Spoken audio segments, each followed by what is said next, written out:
Hello and welcome back to another episode of the On the Sideline podcast with Jackson and Kyle. I am joined here, as always, by the man who was higher on Justin Herbert than I was last year. Kyle, how are you doing? Not that much higher. I'm doing pretty good. Yeah, pretty good, I guess. I have one question for the chat before we get started, because It's really starting to bother me now that I look at it more and more as we do these shows. Do I need curtains back here? I feel like the plain background's really boring. Let me know in the chat, because I've been thinking about this long and hard, because I keep seeing the white background. Anyway, that's besides the point. We can move on now. Okay, yes, it's good to get that at the top. We already have some great comments. We have "Football is Lame" by Corey Martin. Also, welcome to the show. Trevor Lawrence has a douchey face. So, and Eli Mullen is here. So, a lot of great comments so far. Yeah, this is going to be a perfect show. I can already tell. Wilson is overrated. I have no idea what that's talking about, but okay. All right, let's get into it. All right, yes, and I also like the "It's your house, Kyle." That's true. Yeah, it's your house. You can do whatever you want. Hey, I aim to please the people. That's all it is. All right, so here's how this show is going to work. I think it's going to be a very #fun show. We're going to do our top 10 quarterback rankings. The way we're going to do it is I'm going to go down my top 10 list. Kyle is going to just give his impact on my list. So he made a list of his own. He's going to compare it. But really, it's going to be, I just figured the better way to, set up this show would just be I'll do my list going from 10 to 1. We're going to save the best for last. Listen, we're going to leave you wanting some more. We're going to start off with number 10. All right, let's do it. Go off with number 10 here. Just so everybody knows, I wrote my list here in my notes on my phone, so I'm not ignoring Jackson by looking at my phone. I'm looking at my list. Okay, so this podcast, you're not ignoring me. The other ones were completely different. Yeah, exactly. So yes. All right. Well, let's start off with number 10. So to me, I had really 3 main categories, and I guess 4 main categories, because I have the top 2, which I think are kind of obvious. I then have 4 I would spend a first round pick on them. I have 3 that I still would want to draft. I just wouldn't spend a first or second round pick on them. And then there's number 10. And 10, there was a few guys I thought about. I thought about Kyle Trask. I thought about Ian Book. I thought about Davis Mills. I'm going to end up going with Shane Buechele here. It's tough. He's not. I think that there are some issues. I think that his arm strength is not the best. He reminds me of I feel like his upside might be a Case Keenum. But what I like about him is he can throw off balance. He can make things happen when things aren't there. He's really good at sort of after a play breaks down, making something work. It's definitely, I think he's not in the top 9. I do feel like there is a step down, but there's at least some potential for maybe a Gardner Minshew upside here. Yeah, I mean, I completely understand this. I had him in my honorable mention. I think he's a smart passer, and I think he's pretty good. He was very good at SMU. I think the worries you have are kind of the same worries you had with Gardner Minshew, that he's in an offense that's basically catered to the quarterback, like just completing a bunch of passes for 5 yards. And it's very easy, quick read passing plays. There's not much complication to the SMU offense. It's run a lot like a Mike Leach offense. So I think that there is going to be a bit of a learning curve, but we also saw Gardner Minshew come in and kind of have success right away as a rookie. So as we're seeing more of these NFL offenses transition into almost these spread style offenses at the NFL level, it's becoming easier for these guys to adjust at a younger level. So I understand Buechele. I had him as an honorable mention on my list. I think he is a talented passer. With the size and the lack of arm strength, I don't know what his ceiling is going to be. That's my question.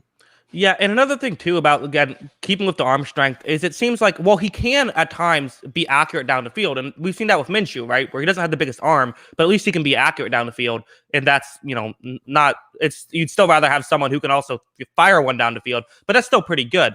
However, I feel like when he really needs to put zip on the ball, he loses a lot of accuracy. So while he's accurate when he can lob one up there, the reality is in the NFL, you don't have that much room for error, and I think that could be a big issue with Buechele.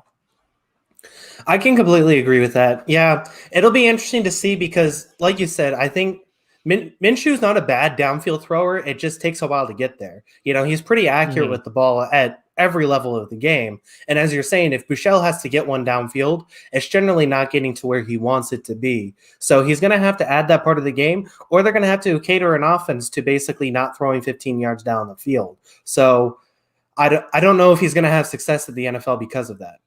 Yeah, I don't think we have to spend too long on a couple of these lower guys because I know we're going to have a lot to talk about once we get to the top 6 of my list. Do you have any final thoughts on Buechele? I'm interested to see. This is a guy who's a big time recruit. Didn't pan out at Texas, went to SMU. I'm interested to see how he can adjust at the NFL level. He's managed to figure it out at every level up until now, so I'm interested. But yeah, he was on my honorable mention. I don't know what his career will be like in the NFL. Oh, let's do this also, especially with these later picks. This could be good. Like, where would you draft him, and where's his ideal situation? I'd say 7th round undrafted, honestly. And I don't know what the best situation would be for him. I think he needs to get in a situation where basically he's learning behind, one of the guys, whether it's a Rodgers or Brady or Roethlisberger, if they want to take an undrafted guy like him. I think that he needs to probably learn behind one of those guys and kind of learn how NFL offenses work. So I think that would be the perfect situation, would be like a Pittsburgh. If Pittsburgh wants to take him as an undrafted guy into camp and maybe stash them on his practice squad, and that's how he makes the NFL someday. That's kind of how I see it working. Plus, if he goes to a team like Pittsburgh, he'd have plenty of weapons to work with. Yeah, and part of the issue with a Buechele too is just like, again, when you're talking about someone who his upside is high quality backup, it's hard to really get into, most teams only keep 2 quarterbacks on the roster to basically get a guy who you're going to have to, put another roster spot on. It's just hard for a lot of teams to really get behind that. Yeah. So, I mean, he'll get a chance, I think, to prove himself in camp and maybe make a practice squad. I just don't see it lasting too long in the NFL, just because, like you said, I think he's got a lot he needs to adjust in his game. Yeah, I agree. All right, let's move on to number 9. Number 9, I'm going with someone. So everyone here from this point on, I feel like there is upside here and there is potentially starter upside. Although this one I do feel like is the least out of the 9, which is why he's here at number 9. I'm going Feleipe Franks here. One of the things about him is his highlights are fantastic. He's someone who, if you want to watch tape of someone, I highly recommend checking it out because he'll make these incredible highlights. The issue is just consistency. He can't do this often. And when I first watched his tape, I think I just happened to start on like one of his best games because I was like, oh man, this guy's awesome. How is everyone sleeping on him? And then I kept watching and was like, oh, okay, that's how. But there is still some upside. I think that if you can try to get the consistency down, I think his footwork, it can be an issue at times. I'm going to make a video about, I think, everyone that makes this list. So that's coming in the next week. And he had like one play in particular where it's a quick play action play over the middle.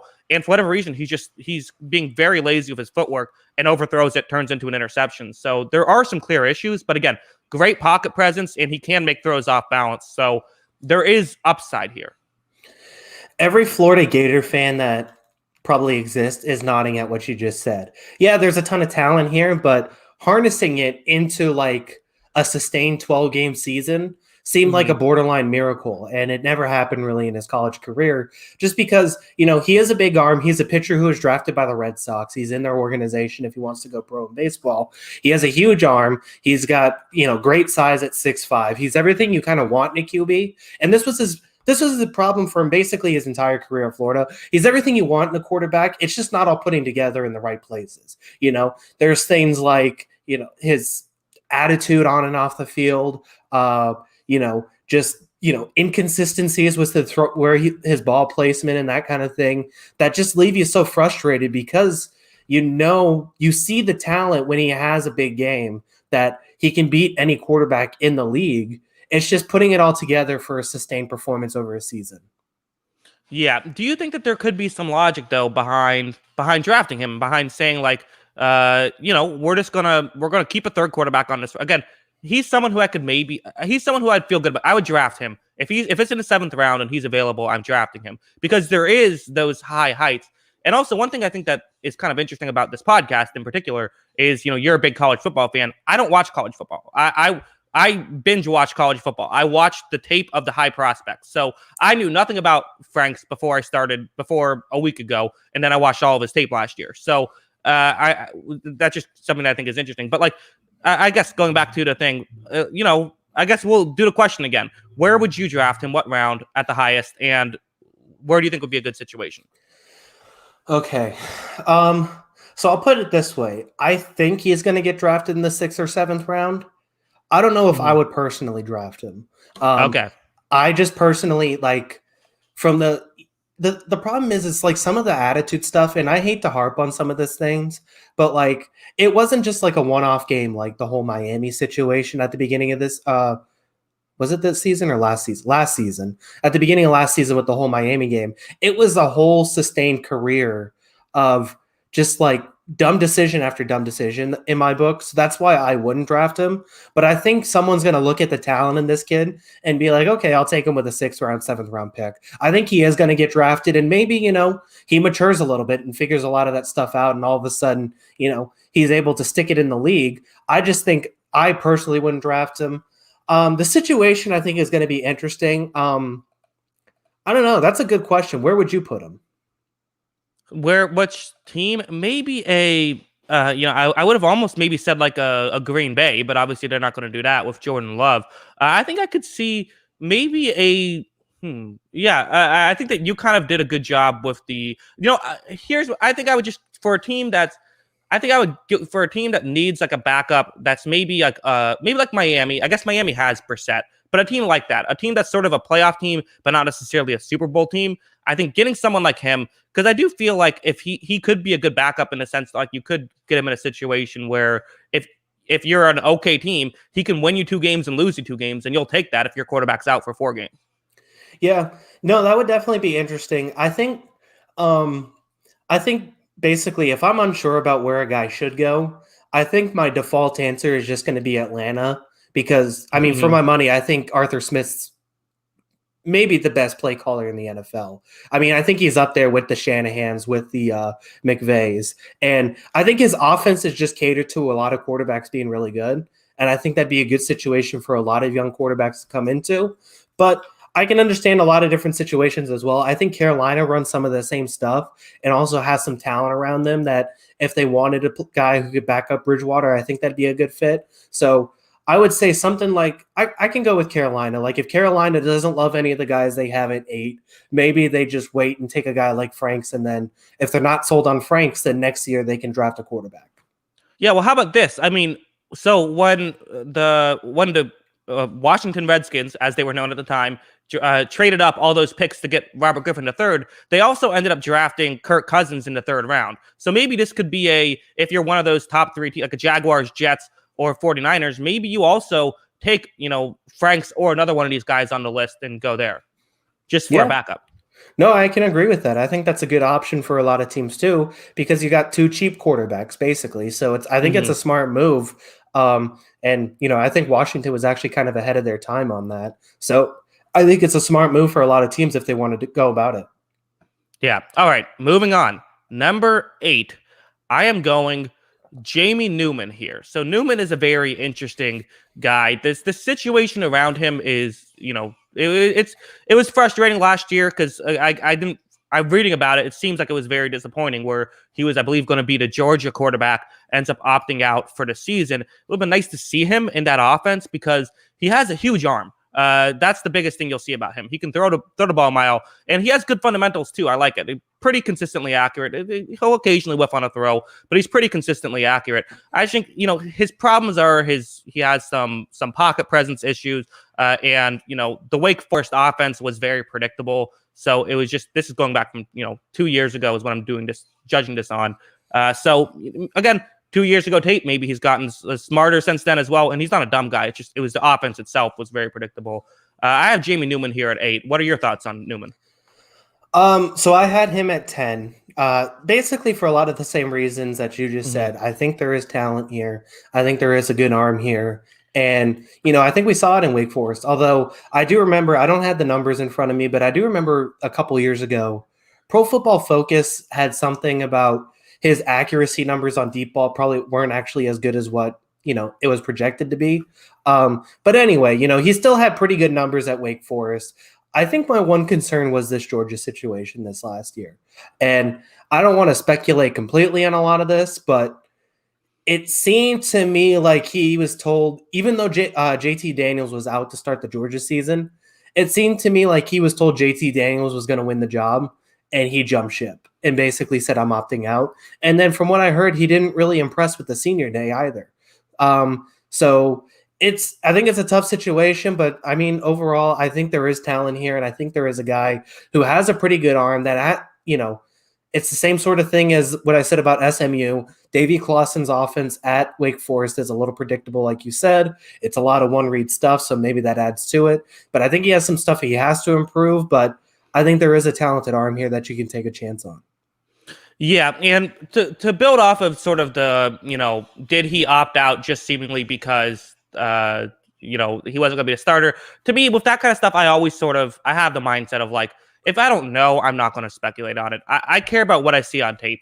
And what I see on tape is pretty good. Again, it's not great. And going to your point about the deep ball stuff, it's a lot of jump balls. It's a lot. And clearly Wake Forest at a certain point said, what's their best play? Oh, it's getting Newman to just chuck up a deep ball and hope our receiver catches it. So, like, that's a lot of what it was. It's just, the deep ball stuff, which is, again, he has a big arm.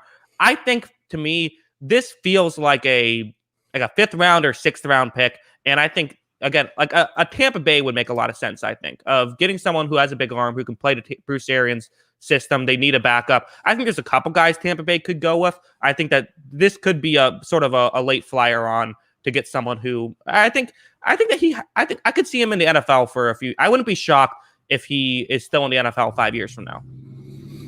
Yeah. No, I mean, I could see it. I can see him getting a backup opportunity. I think there are a lot of vertical offenses. A team like Seattle, if they're looking for a new backup quarterback as well, want to take a chance on a guy like him. I think that could be interesting. But you're right with that Wake Forest offense, though. A lot of it was a chuck and a prayer, and it also helped that Sage Surratt was on the other end for Wake Forest. But, I do think that if you're going to cater to his skill set, it probably is out of a vertical offense. And while there is a few of those around the NFL that he can go to, it's just going to see if he can put it together. And like you said, he's got to improve his pocket presence a little bit to be able to sustain it in the NFL. Yeah, exactly. And, no one's going to get him no one's going to draft him to be a starter necessarily. But again, he's a project. There's at least upside though. And that's kind of why you might want to take a late round flyer on him. Yeah, no doubt about that. I think that he's going to get a draft pick. I think he's going to get 5 through 7. And honestly, I could see it closer to 5 just because of that arm, like you were mentioning. So I could see it being closer to a 5th round pick. I just have him below a few other guys. Yeah, you can teach pocket presence. You can't teach arm strength. So that's really what it comes down to. Let's move on. Number 7. I think this will be my first surprise. We're going to have a lot of surprises from this point on. So the first few were just kind of fun. Number 7. I think people will be a bit surprised. I'm going Sam Ehlinger here. I like Sam Ehlinger. I think Sam Ehlinger is getting slept on a bit. I'm not crazy about him. I still say that, he's still clearly in this tier below my top 6, which are my first round quarterbacks. He's someone I'd be willing to spend like a 4th round pick on. And here's my thing. He does have a big arm. He can throw the ball down the field. I think that his accuracy is fine. There's more accurate guys, but the accuracy is fine. And he's an incredible athlete. And to me, he definitely reminds me of a Taysom Hill type. And listen, Taysom Hill might be a starter next year. Like, is Sam Ehlinger this? Would I want him to be like do I expect him to be a top 5 quarterback? No, I feel very strongly he will not be that. But I think there's a lot of value here. And I also, part of why I would be willing to draft him is worst case scenario, you get a Taysom Hill. Worst case scenario, you get a guy who can just come in for short range situations. So to me, I like him for an offense that's looking for a Taysom Hill, which who knows who that is. And then hopefully you just hope that maybe he can be a little bit better than that. So again, he also to me feels, he feels like, like the Jets go out and get Sam Ehlinger also. Yeah. I mean, so I had Sam Ehlinger at 8. And, like I said, I had Jamie Newman at 10 on my list. So I had Sam Ehlinger at 8. And I just think, guys like this just pan out, they work, and I think he's just the kind of guy who works. We've seen another Texas quarterback who was kind of short in stature but has a similar, arm set. Sam's a little more athletic than Colt McCoy, but I think the arm is kind of similar with Sam Ehlinger than Colt. Colt has just lasted in the league for this long as a backup quarterback because, he's a game time player, he's accurate, and he's pretty good with the football. I think Sam Ehlinger can come in and be that kind of guy and also add a little juice in the running game too because his legs are pretty good. I think a guy like Ehlinger is a guy you can believe in. He's a guy who's a good leader in the locker room who's been at Texas for a long time, and everyone at Texas speaks very highly of him as a leader too. So I think Ehlinger would be a really good late round pick for a lot of teams because I just think, he's the consummate professional you want on your team, and he can throw the football pretty well. It's not like he's a slouch back there. Yeah, and the real thing too is, again, I see some people arguing like, well, how is he? He's too slow in the chat, but to me, yes, he is a little bit. He's not Lamar Jackson. No one's going to argue who he is. But that's why I made the Taysom Hill comparison, because he's just a big guy that's hard to bring down. He just has like those, I don't know what it is, but it just seems like every time there's a guy who's trying to take a tackle, he's falling forward and getting into the end zone, or falling forward and getting the first down, or breaking the tackle and running for another 20 yards. Yeah. He just always seems to make plays. And you know what? As corny as it is, if a guy just goes out and makes football plays, I want him on my team. He doesn't need to be a superstar, but he's the kind of guy who I think you could put some good talent around, and he'll manage to figure things out. You're not going to get a superstar out of Sam Ehlinger, or really anybody who's the 7th best quarterback in the draft, I think. Even in a good quarterback draft like this, you're not going to get a superstar out of this. But if you have a good team around him, I think you can win games with Sam Ehlinger as your quarterback in a bind. Yeah, and at the very, like, again, also we have with more teams coming out and wanting this kind of backup, like, again, if the 49ers take a Justin Fields and they trade Jimmy Garoppolo, then Sam Ehlinger might be the perfect backup for that. Or like for the Saints, if they want to go Taysom Hill, Ehlinger would be a good backup for that system. So he fits a certain system, which is it's worth value. I'd spend a 4th round pick on him.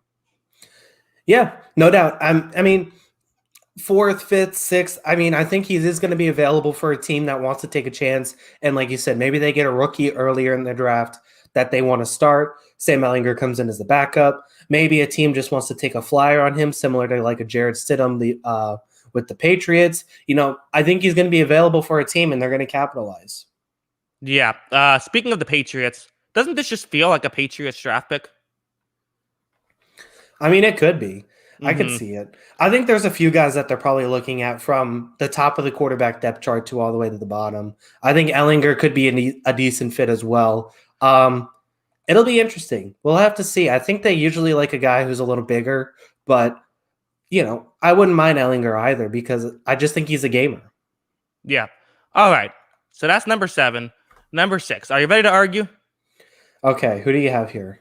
All right. People are going to get mad at me. I have Justin Fields as my 6th ranked quarterback. Listen, let me be clear. Let me say this first of all. I would draft him in the top half of round 1. I think there are 6 legit quarterbacks in this draft. So I'm not anti-Justin Fields by any means.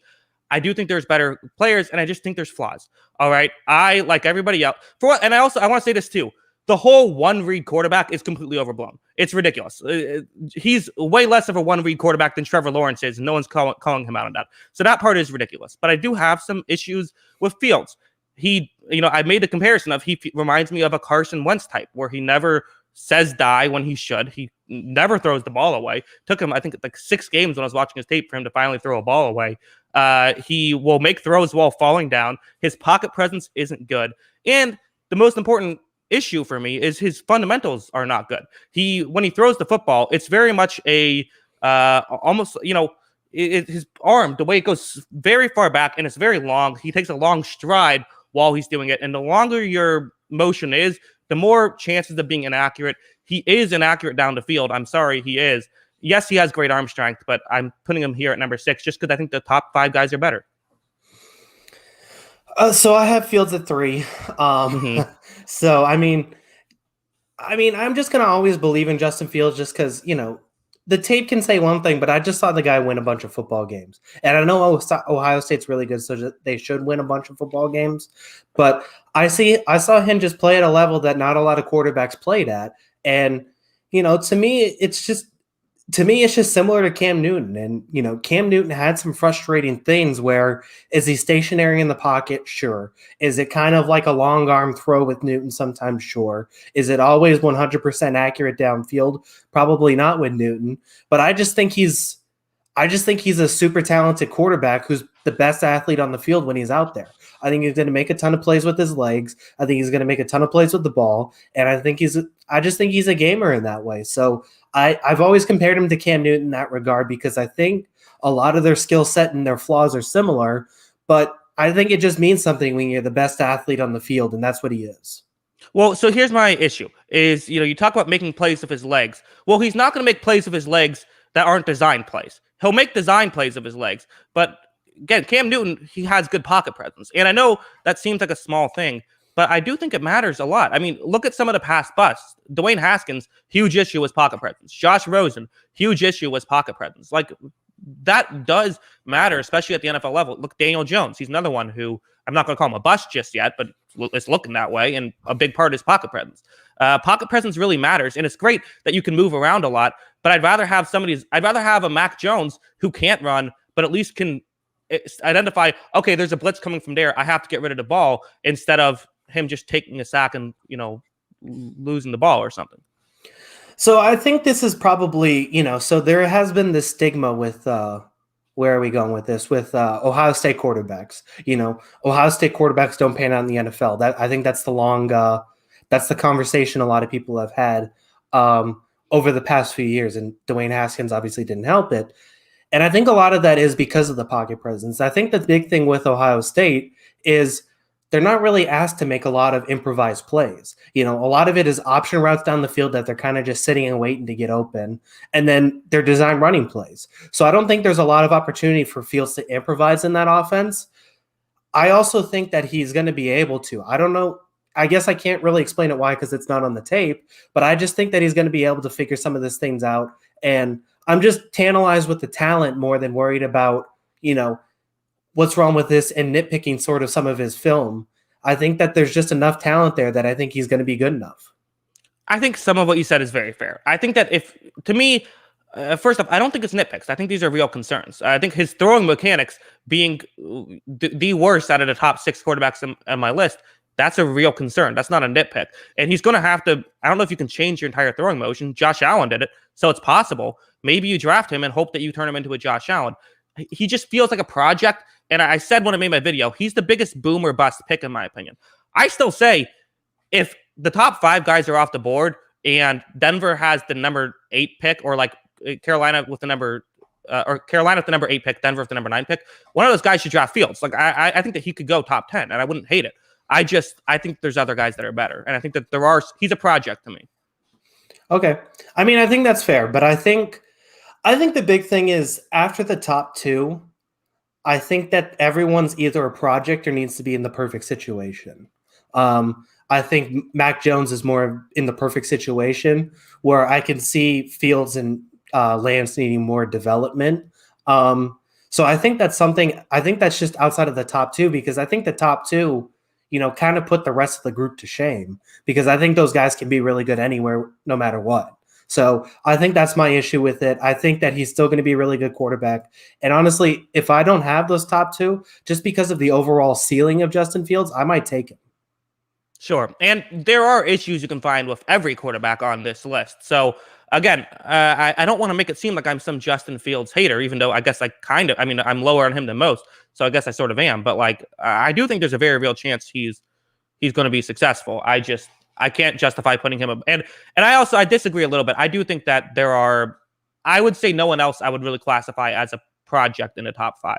I would say that they have some things they need to work on, but that's different to me than a project. A project to me is someone that I don't even think I would pretty much throw out their entire rookie season just because the goal is to get better, not to be good. Interesting. I mean, I guess we can get into your list, and as we get to those guys, we can discuss that because, I do think he's going to have some things to work out, but like I said, I think the ceiling of Justin Fields could just be higher than everybody else, and that's why I'm kind of in, but we'll have to see, obviously, what happens with him. He's still, like you said, I do think there are some things he has to work out. I'm just not as worried about it as you are having him at 6. All right. Well, we'll agree to disagree. We'll probably have more fun conversations about this. Number 5, I have Trey Lance. To me, they're kind of similar. They're different players, but just similar in the sense that they're two boomer bust type guys. The reality is with Trey Lance, we just don't know a ton about Trey Lance. I mean, he didn't play. He played one game last year. He wasn't good in that game too, by the way. That was the worst game I've seen from him. But the year before, it doesn't discount what I saw the year before. What he put on tape was fantastic. The issue is just like, they're running the ball 40 times a game, throwing the ball 20, and 15 of them are deep passes. So it's like, how do I really evaluate this that much? But he's very good at that. And another interesting thing is he's only 20. So he's the youngest guy out of my top 10. I think that there's a lot of intrigue here. He's another boomer bust type guy. Him and Fields, you could put Fields 5 and Lance 6 if you want to. I wouldn't really.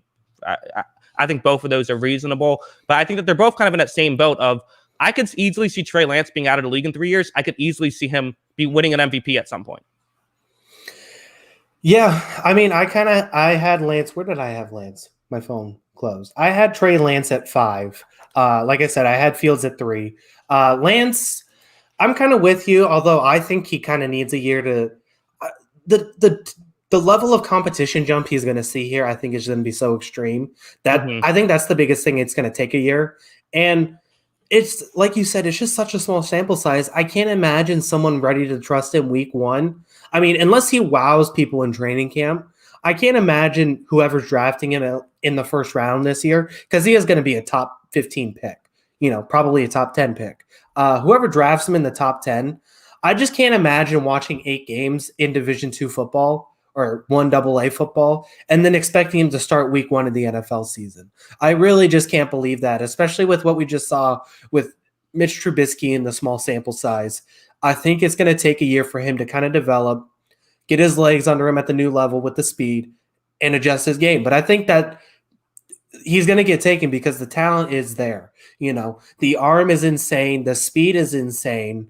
He's the complete package. If you talk about in baseball, they talk about 5-tool baseball players. This guy's a 5-tool quarterback at his peak. He has speed to run. He has speed. He has a great arm. He's an accurate arm. It seems like he has some pretty good timing stuff behind him. He has 5 tools behind him. You just haven't seen it enough and against enough good teams. Central Arkansas is probably the best team that he played. So, it's really hard to judge it that way. But like I said, I think it's a 5-tool quarterback when he's at his ceiling. Yeah, and another thing too that we should mention is it's not just that he's playing, that's a criticism that Zach Wilson gets, and I push back on it a little bit, saying, well, it's BYU. It's not like they're some fantastic team, but North Dakota State is some fantastic team that's playing on these teams. He is in this great situation. He is getting guys just completely wide open that he can throw to. So that's kind of the thing. Although the flip side is, I don't have a flaw. Do you have something that you watched that you see that you're like, he needs to work on that? I really don't have the only real issue is something completely out of his control, which is just a small sample size. And I mean, he had a horrible game in the only game he played this year. He overthrew everybody. But again, other than that, as a whole, I wouldn't say there's a single thing that I'm like, he needs to work on that severely.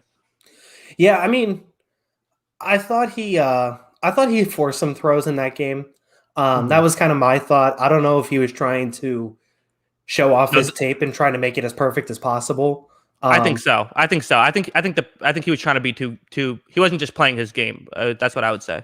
Yeah, and that's a tough thing because he literally knew he had one game to showcase his talent, and that's got to be a really weird situation. But I think that he is a guy who's going to be interesting to see. But yeah, I mean, overall, outside of forcing some throws in that game, which is still like 1/15 of his sample size that we're looking at in that game, I think overall, that's the one thing is sample size. We want to see it a little more before we're ready to, bet everything that this guy is going to be a superstar because we saw him on one game.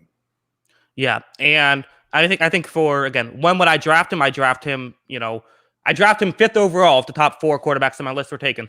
And where's the best situation? Best situation for pretty much everyone left on this list is going to be San Francisco, right? San Francisco, Atlanta. I mean, if either one of these teams, if any of these guys end up in San Francisco or Atlanta, I think it's perfect. So yeah. Yeah, I agree. All right, number 4.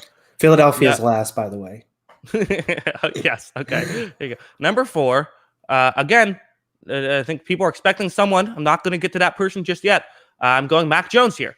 Mac Jones here at number 4. Oh. Yes. Listen, I like Mac Jones a lot. I think that we've talked. You're a big fan of Mac Jones. I'm a big fan of Mac Jones as well. There's rumors that San Francisco is going to take him at 3. I think that makes sense. I think he's worth a number 3 overall pick. And again, it's the consistent accuracy. I value consistent accuracy more than any other trait in the NFL. And Mac Jones absolutely has that. He can read a defense. And I think that, people keep talking about, oh, well, he's a statue. Well, he's a statue who can read when there's pressure and know where to go. So, yes, he's not necessarily the most mobile guy in this draft, but that's okay when you have pocket presence. And it's not incredible, but it's good enough, and it's pretty good. So I like Mac Jones a lot. I have him at number 4. You're about to come in with the hottest take here. I am. I'm a little concerned about who it is. Either way, I had 2 guys in mind. I'm concerned about either one. But anyway, so Mac Jones. Mac Jones has been my guy since last June, really. I've been high on Mac Jones for a while here. So I'll get in my Mac Jones point. Hyper accurate. His timing with a lot. Now, I guess I'll preface it with this. I know he was in the best situation any college football quarterback could be in. Yes, there's a lot of guys who could have looked successful in that offense. Now, what Mac Jones did is look better than Tua Tagovailoa and Jalen Hurts in that offense. So I think that adds a lot to it. I think that, just his pocket presence is excellent, and I think got better over the season as he got more starts under his belt. I thought his timing with throws was borderline perfect. I think his accuracy and ball placement can be borderline perfect at times. And yeah, he's just so precise with a lot of things that I really like. And that's why I've continued to say Mac Jones is my guy. I had him at 4 just because I think the ceiling of Fields is higher, like I said. But yeah, I just think that there's so many things that Mac Jones just does incredibly well. I know his pro day wasn't very good, but I don't think Mac Jones is a guy who's going to go out on a pro day and look awesome like a Zach Wilson. And so I think that's the big reason behind it. And I still believe in Mac Jones as being a good starter in this league. I don't know if he's going to be a top 4 starter in the NFL, top 5 starter in the NFL, but I think you're looking at drafting a guy who's going to be at least a top 15 starter in the NFL, which can win you a Super Bowl. And I think that's what he is. Yeah, and you know me, I don't care about Pro Bowl or pro days. I think that's all silly. I also think that, I'm not a stats guy. I made a video on this where there's no correlation to show that stats in college correlate whatsoever to how good you're going to be in the NFL. There's no correlation. But we all went crazy over Joe Burrow's stats last year. Well, Mac Jones, look at his numbers. I mean, if we're going to be the numbers guy, why aren't we going crazy over him? There's a lot to like here with Mac Jones. Yeah, I had a whole Heisman bet riding on people buying into the numbers last year, and that didn't work out. So still mad about that he lost the Heisman Trophy. Anyway, Mac Jones, yeah, I mean, I'm with you 100%. I think it's interesting. So this whole San Francisco thing has me just really intrigued because all of a sudden it's like it's Mac Jones to lose. It's Mac Jones to lose. I think the interesting about all of this is we've talked about it kind of with Kyle Shanahan has coached a wide variety of different quarterbacks, and he's looking at guys, he's got the best situation, or he's got basically the best out of guys like Matt Ryan, guys like Matt Schaub. He's gotten the best out of RG3. He's gotten the best out of Kirk Cousins. He's gotten the best out of all of these quarterbacks over his time. Hoyer to Destroyer. Brian Hoyer as well. Do you see Mac Jones ending up as a guy kind of like a Washington Kirk Cousins where he's putting up big numbers, or maybe like a Matt Schaub kind of thing? Where do you see Mac Jones ending up if he's a Kyle Shanahan kind of quarterback? Yeah, both of those seem good. I think both of kind of what you said. Yeah, around. I could easily see him being like maybe. Well, with the 17th game, he could end up being a 5,000 yard guy. I think. Yeah, I mean, he kind of reminds me of Matt Schaub, honestly. Good Matt Schaub, not bad Matt Schaub. Right. Matt Schaub and Kyle Shanahan's offense was really good. So I could see him in that kind of situation. They're both really accurate with the football. They're both pretty good out of play action too. So, I think he ends up in that kind of situation.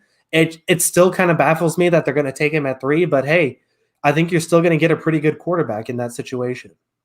Should it concern the San Francisco if they draft Mac Jones at number 3 that podcaster Kyle compared him to Matt Schaub? I mean, Pro Bowl MVP Matt Schaub? Are you Yeah, really going to maybe. disrespect him like that? No. Is he your Colt McCoy? I mean, at this point, he had that stretch at his end of his Houston tenure where he had it felt like every game he had a pick six. And Mhm. that's kind of when I gave up on Matt Schaub. But hey, he had some really good years there. So I think he is a guy. Yes, he did have Andre Johnson, but I think he is a good passer. So, I could see Mac Jones putting up some big numbers like that. Yeah. All right. So let's end the suspense here. Everyone wants to know what's going on. I have Kellen Mond at 3. And listen, he's the most, when it comes to short and medium range passes, he's the most accurate quarterback in this draft. His mechanics are incredible. It's this quick motion, which I'm a mechanics guy. That's what I look for, and the quick mechanic, the quick throwing motion for every single throw. It's not just that he can't only throw short and medium. This guy can throw it deep as well. He has a big arm. His arm talent it's fantastic, and he can move as well. He's an athlete, and I was really back and forth between him and Mac Jones, and that's what kind of why I decided to go with Kellen Mond. Is the guy's he's a fast guy. He can move. He's not the fastest. I think he ran like a 4.8, so he's not Justin Fields, but he can move, and that's an added element to his game that really isn't there for Mac Jones. I think Kellen Mond is really getting slept on a ton, and I just don't have many negatives. I was looking to try to find anything that I disliked. The only thing I could think of is he's sometimes a bit cautious. I would say that every now and then, and it's not a big thing. It just, I have noticed a little bit of sometimes I'm like, man, you really should throw this ball now, not wait a half second and then throw it. But that's really it. I mean, his tape is incredible. I'm a huge Kellen Mond fan. And to me, I think that as a Buccaneers fan, I am praying somehow we get him at number 32. Yeah, I mean, so I had him 7th on my list. This is another one where it kind of he has a little bit of that Feleipe Franks in him, or if you watching him on the right game, you're like, this guy is the best quarterback alive. This was the best quarterback in the world. If you watched him on the right game, it's just getting that game in and game out was what was so frustrating with a lot of A&M fans. And I think that's one of the things that it's, scaring a lot of teams as the inconsistency with his game. But at the end of the day, like you said, a lot of people watch the talent too and is like, oh my gosh, how do you pass up this guy, especially if he's in the second round? I think he is going to go in the second round because there is so much talent there. And I think there's a lot of Dak in his game. I think there's a lot of let's just make this happen. He won a lot of football games. I think if he ended up making it in the NFL, he can win a lot of football games at the NFL too. There's just a lot of Dak in his game too that I see.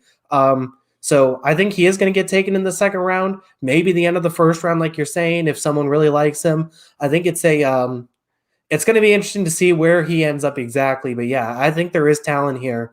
I don't have him at number 3, but I think there is a talented quarterback here, whether you can harness it week in and week out.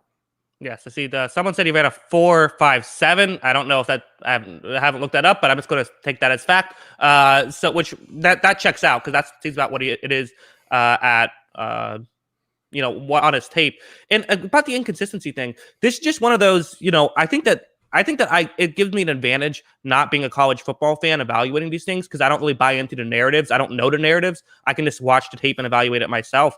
And I didn't see that. I know that I think it was the LSU game, if I remember correctly, which his numbers weren't very good. But if you go back and watch the game, it's not like he's missing throws. It's not like there's guys open that he's not throwing to. There's no one open, and he's what are you supposed to do? So I think that again, the Texas A&M, which they were a good team. I mean, I believe they lost one game, and that was to Alabama, and it was largely because of him.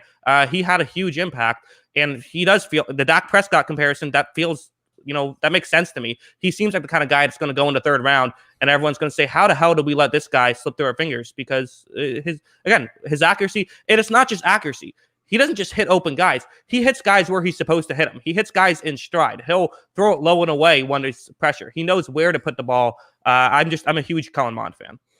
Yeah, it's going to be interesting to see. I think, the tough thing with him is I think the biggest variable is going to be he played in the SEC West where he's basically going up against 2 juggernauts every season, plus whoever he has to play in the SEC East. And as talented as A&M was, they're just for a while up until this season with LSU, they weren't at the level of LSU and Alabama. So that was the 2 big teams that we saw him play against every year. And I mean, he's still a pretty good quarterback, and I still think he's a good prospect. I would just have him below Jones and Lance overall. I feel like I trust those guys a little bit more. But I understand the talent, and I think that's something that it's always been true about Mond is we've always been really interested in his overall talent. And he also, I mentioned that his skill set reminds me a lot of Dak. I think kind of being out of that situation in A&M and NFL could have like a Herbert-like turn for him where he kind of puts it all together and all of a sudden you're like, oh, it was stupid to think this guy might be inconsistent in the NFL. He has so much talent. Why didn't we see this coming? Kind of like what you're saying with the tape is there. Maybe if he's in a better situation in the NFL than he was at A&M, I could see him being really good. Yeah, let's talk situations. I thought of one that it's my nightmare, but I could see this happening. What about the New Orleans Saints at 28 getting Kellen Mond? That'd be interesting. I like that situation. I really like Tampa, like you were saying, learn for a year basically. And as who knows when Brady's ever going to stop playing. So I think those are a couple situations that would be really good. Maybe like a Detroit. Could a Detroit situation? I mean, the tough thing is that there's nothing there, but he kind of gets to work at his own pace. He gets to work with his own team, and maybe they can build around his skill set. I think Detroit would be. I think Detroit might be the worst situation. I think you might have picked 32. I just imagine like the offense they kind of ran with Matthew Stafford. I think that can kind of translate with him. I mean, it's tough. It'd be a tough situation for any quarterback to succeed in, but I don't know. I think New Orleans could be interesting. I think Pittsburgh also could be interesting, learning behind Ben, and then he's going to come in with all of that talent as well. Yeah, and again, really what it comes down to too is it's the quick release. I feel like his floor to me is Jimmy Garoppolo, but like that one that can stay healthy. Yeah. No, I can agree with that. I think he has some skill set to his game, and I think he has a better deep ball than Garoppolo, honestly. Yeah, I agree. All right, final two. Where do you want to go? You want to start with number 2, or you want to go? I know who you're doing. 1? I have a feeling. I have a hunch you're going to do this. You're going to do this, aren't you? Okay, just do it. Oh my Number God. 2, Trevor Lawrence. Listen, again, it's not that I'm against Trevor Lawrence. Trevor Lawrence is incredible. He's not Zach Wilson. Yes, his arm talent is fantastic. He'll miss throws. He just will. You watch tape. He'll miss throws. You want to talk about a one-read offense? His is the definition of a one. It's a college offense. It's, throw a screen, then fake a screen and throw it deep. That's what it is. And he's great at it. His arm talent is incredible. And like I said, when he's hot, I mean, he'll just make these throws like 10, 8 in a row, just down the field with perfect accuracy. And, again, I'm trying to focus on Lawrence. Lawrence, to me, like, he is worth a number 1 overall pick. He's just not in this draft because I think that Zach Wilson is better. Yeah, I think you need a cold shower when it comes to Zach Wilson. I mean, I get it. Wilson has looked awesome. Basically, the tape is awesome. The pro day is awesome. I'm still going with Lawrence just because I haven't seen this guy make any mistakes. I haven't seen this guy, you can nitpick, there's a couple throws you can be like, oh, he probably wants that one back. He forced some throws down the field that led to interceptions at points. And I think that was kind of just relying on his arm a little bit too much. But I think you saw when the games really mattered, I think he had basically 1 interception in all of the ACC championships, playoff games, and championships he played in. I think he had 1 interceptions over all of those games.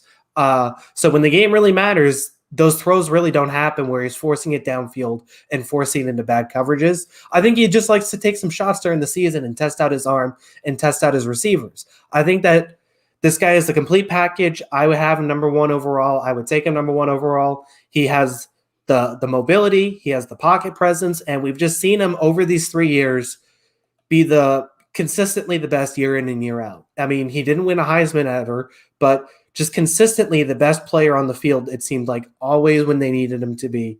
And yeah, I would take Lawrence number 1. I'd still have number 1. Yeah, and that's fine. Like I'm not hating on it.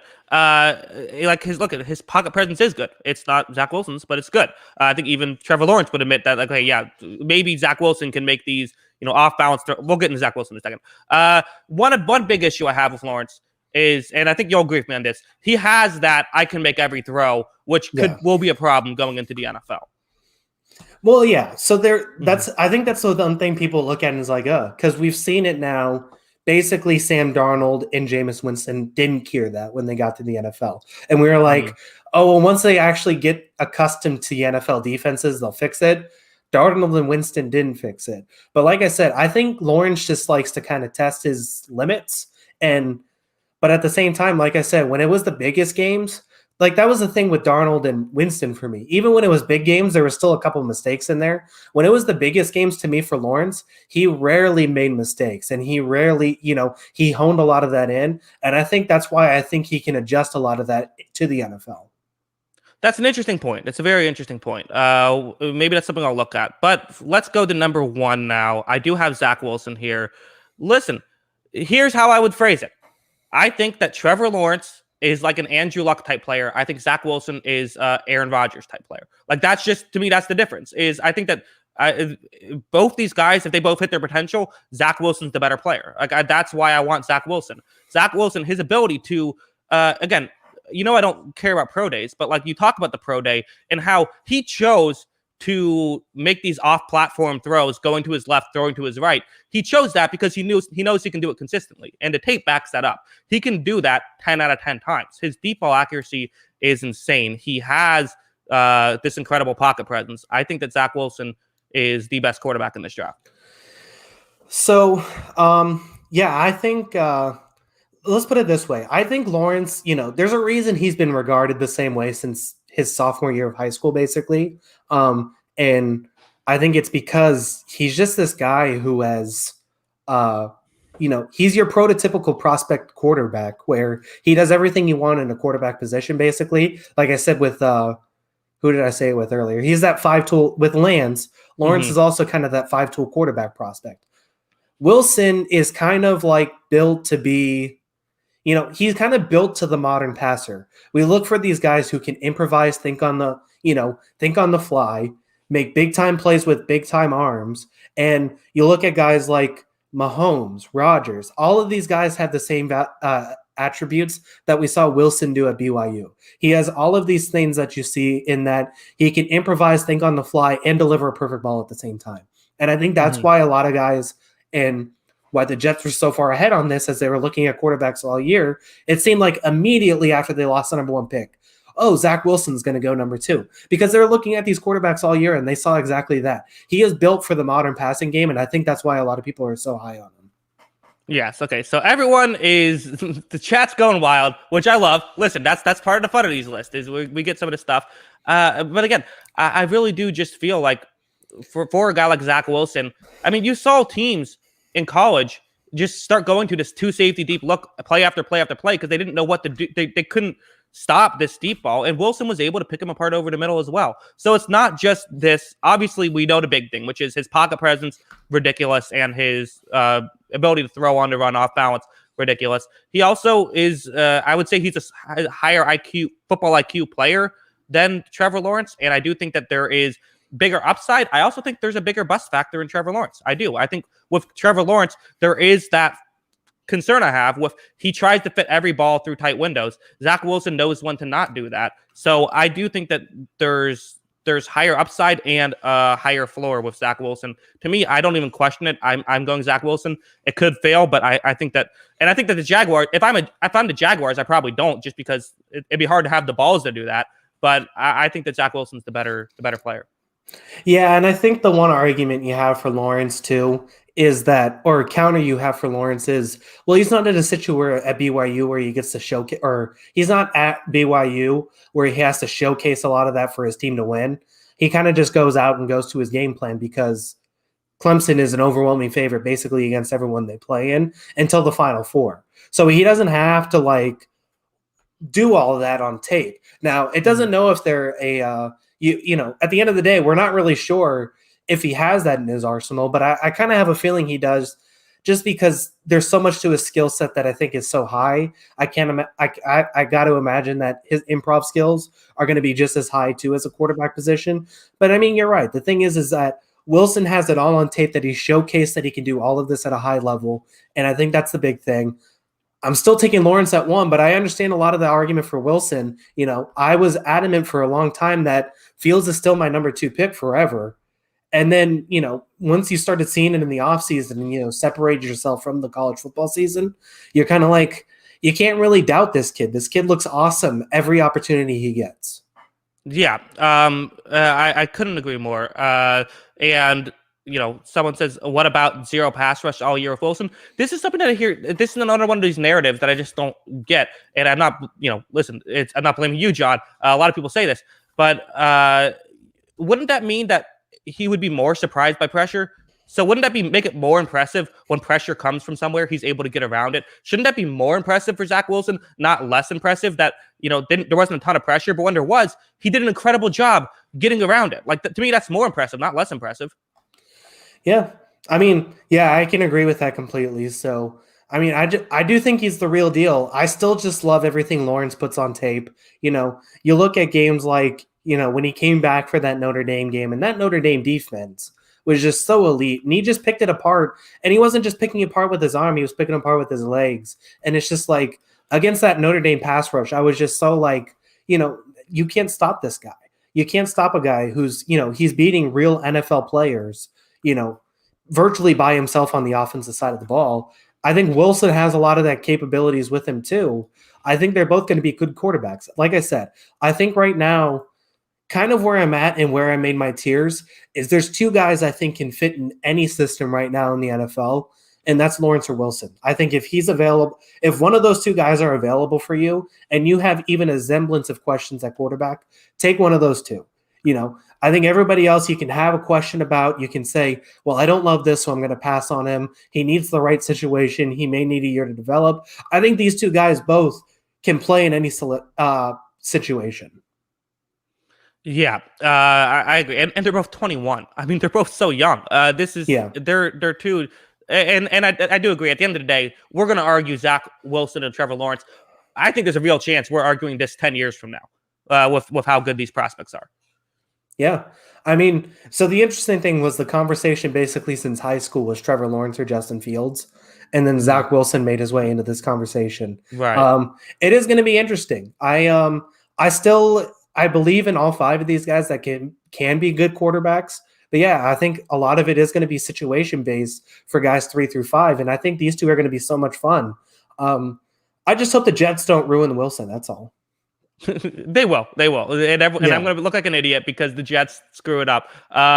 Yeah. No. All right. So I think we've pretty much got it. Let's get into some honorable mentions. Let's talk about, I want to start things off with Kyle Trask because I did not have him on my top 10. A lot of people were surprised by that. To me, Same again, here. it's okay, there we go. So it's his throwing motion is a real concern for me. The way that he, again, his mechanics are the worst out of the guys who I considered for a top 10. The way that he basically, I wouldn't be shocked if at some point he throws the ball backwards trying to throw it forward. He goes so far back, it's very different. And when you see him where he has to try to quicken his throw, it's horrible. He can't do it. He's incapable of accurately throwing when he has to make a quick motion.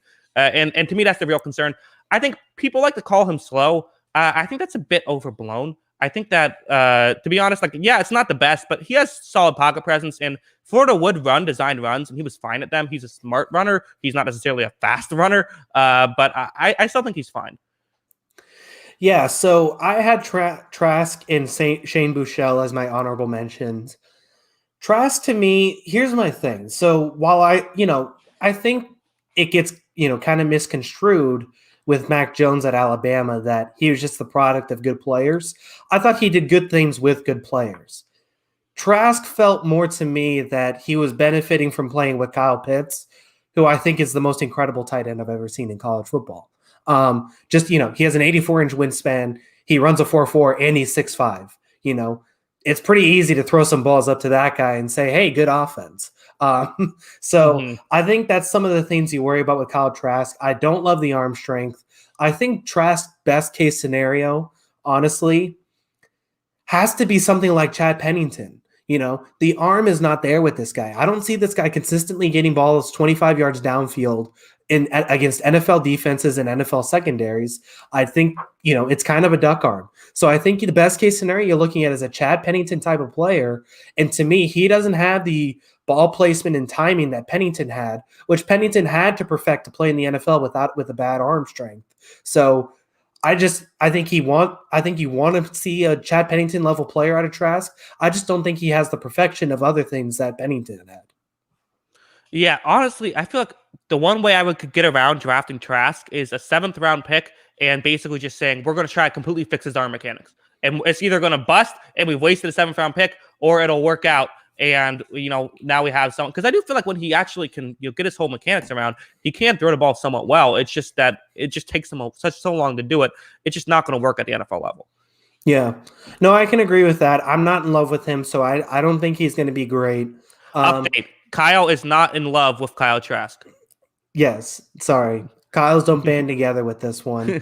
I'll get a couple other guys on my list. So I had Shane, like I said, Buechele and Trask for my honorable mentions. My top 5 stayed pretty same. Like I said, tier 1 for me was Lawrence and Wilson. Tier 2 was Fields and Jones and Lance for me. Number 6, I had 2 second-round guys. One of them was Mond. The other second-round guy I actually had at number 6 was Davis Mills. I really like a lot of Davis Mills' game. He was a big-time prospect at Georgia in high school, went out to Stanford. I think one of the things I'm interested in Davis Mills. So last year, as a true freshman, he was, or a redshirt freshman, sorry, he was kind of thrown into the fire with KJ Costello getting injured and put in a really bad situation with an awful Stanford team last year. And then this year, he gets COVID to start the season, struggles out of that. I'm willing to take the chance on Davis Mills. He looked good at the Senior Bowl. He has great size. He has a great arm. And he's the guy that I'm willing to kind of take a flyer on in the second round because I think there is a ton of talent there. He just got put in the worst situation possible with how bad Stanford football's gotten over the last couple of years. So I think there's going to be an opportunity for him to go. I think he has fantastic arm talent that could even compete with some of the guys in the top 5. He just got put in some of the worst situations. Yeah, there's things I like. That's interesting because I didn't know all that backstory, so that is interesting. He does have a good arm. He'll miss some short range throws, but he has a good arm. My main issue is, again, I'm a pocket presence guy. Pocket presence, not great. That's something he would have to work on. He takes way too many sacks. And also, I have this in my notes that he throws hospital passes. He'll throw passes that just get guys killed. He needs to be better at using his eyes to keep things away, try not to murder your teammates. But there's potential there. I don't hate that. Yeah, and that's the thing. So, like I said, I think he got put in a terrible situation at Stanford. And so I think he's a guy, like, in the second round, you could take a flyer on him because of the talent. And maybe you want Mond because he's more of a finished product. But he's the kind of guy you take a chance on the talent, but he needs at least 2 years because he didn't get a real full college development before getting to the NFL. He was a guy I actually kind of hoped went back to college, and he ended up going to the draft. So I think he's a guy who probably needs a couple of years before he's ready. But I'm willing to take a chance on the talent because I think it's there. And one other guy I had on my list, number 9 here, right behind Sam Ehlinger at 8, right above Jamie Newman at 10. This one's kind of out of there just because I watched so much Maction. Some Mac football for you. Dustin Crum. Now, okay, a lot of people are probably like, who the hell is Dustin Crum? Dustin Crum was the Kent State quarterback. He has the stupidest arm motion you'll ever see in your entire life. It's the dumbest looking throw you'll ever see, but he throws it really good at all 3 levels. It's extremely accurate. Short ball, mid ball, deep ball. He completes 70% of his passes. He's incredibly accurate with the football, and he just makes really good plays. He doesn't make a ton of mistakes. I think being a little short and just having the dumb motion is what's throwing a lot of teams off. But I think he's a guy that I'm willing to take a chance on in the 6th or 7th round. Okay, see, so he's someone who I had on my initial list, and I can't remember. I think I maybe just watched the game and then said, he's not going to make my top 10, so I just didn't do it. I'll watch more tape on him because I haven't watched. He's not someone I've watched all the season of, but that's interesting. Okay, so good stuff there. Dustin Crum, yeah, definitely look at him. Yeah, like I said, you're going to look at the arm motion and be like, this is the dumbest thing ever. But he's just accurate with every football that he throws. So I'm willing to believe in him. So Dustin Crum, I'm on. All right, I'm in. I'll get back to you. I also like this comment by Eli Mullen. Imagine if Zach Wilson says he's not going to play for the Jets and the 49ers somehow get him. Why wouldn't Zach Wilson do that? Shouldn't he do that? Well, now that it's the Jets there, I mean, I think absolutely, or the 49ers there, I think absolutely. I think a lot of people should. I mean, it's interesting. Trevor Lawrence.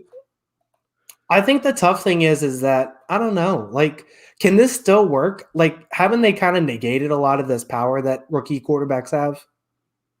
I don't know. Well, I mean, I guess I don't really know. So, like, if Trevor Lawrence said, "Hey, top 2 picks, don't draft me, or I'll go back to college," can he do that? He can't go back to college at this point. He'd basically Okay. say, "I'm not suiting up for your team. I'm not signing a contract." Okay. So I guess that would be the question. Does Jacksonville just say, "Okay, we'll enjoy sitting out for 5 years and we'll see what happens"?